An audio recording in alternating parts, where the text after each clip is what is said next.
So here is our 3-column activity for you to do so that you can evaluate your accomplishments. In the first column, you will list what I did.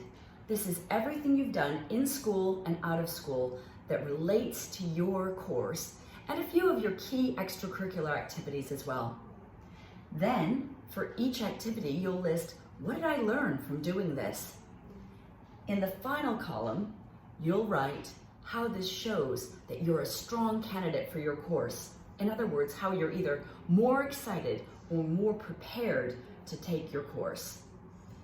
What I'd like to do now is walk through an example from our law student that we read her statement a little earlier to show you how you can do this exercise as well. Okay, so here is the example for our student.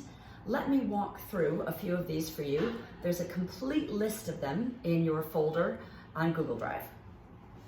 So our student did some charity work in India, as you remember from her opening paragraph. This taught her about fundraising and land use laws, and it shows that she is passionate about helping others and the law itself. A second thing that appears in her statement is her study of higher level history in the IB program. Here she shows that she learned to construct arguments and interpret changes over time.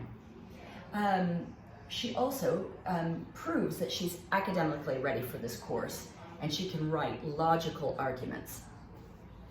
The next example is work experience, one of the supercurriculars. She worked for a week at Taylor Wessing, a law firm here in Dubai, and she learned that lawyers have to engage in training constantly to stay on top of everything in their field. She proved that she experienced and loved working in a legal environment. The next example is another supercurricular, a book. She talked about a book by a man named Professor Waldron, and she watched his online lecture as well. In it, she learned that law has to adapt to society, and she showed her intellectual curiosity and desire to learn more. I've also given you an example of one of her extracurricular activities. It doesn't really relate to her study of law, but there are transferable skills. She studied drama, she achieved Lambda, grade 8, which is a significant achievement, and she learned how to develop her speaking and her acting skills, and she showed that she is a polished speaker, and she also says that she wants to be involved in the drama societies at university and contribute to the community there. So you are going to create a document just like this for yourself, and then you're going to walk through it with your Ivy Options advisor. So I hope you're excited to get started on your own evaluation. Now I'm going to show you how some of those elements come together. And in fact, there were quite a few more elements in her sheet to form a personal statement that shows her suitability for the course, her passion for the course. So have a listen to the rest of our law student's statement. Whilst visiting Nisha, I was appalled by gender injustice in her village, in contrast to the UK where I grew up. Therefore, last summer, I interned at the Rajasthan Human Rights Commission and wrote a report entitled Gender Customs and Laws, a comparative analysis of India and the UK.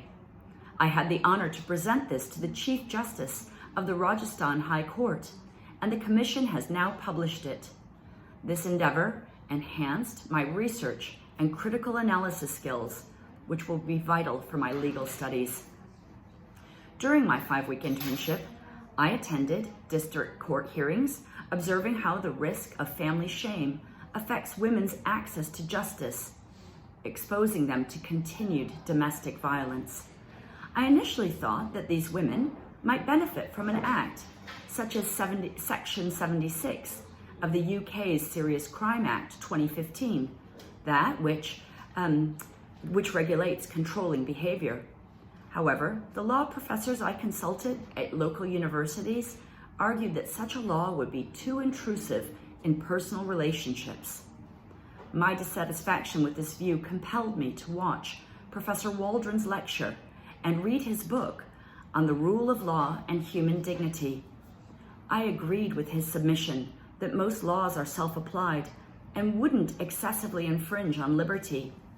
I thus concluded that a legal system should and does grant autonomy, but because of cultural norms that cause women to endure abuse, it must respond if the freedom granted leads to human rights violations or criminal acts.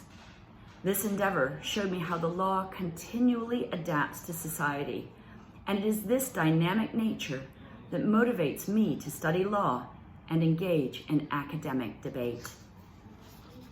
Reflecting on my research, I was intrigued that the study of law is constantly evolving. When I interned with the international law firm Taylor Wessing, I learned how lawyers had to familiarize themselves with legal developments and regulatory training.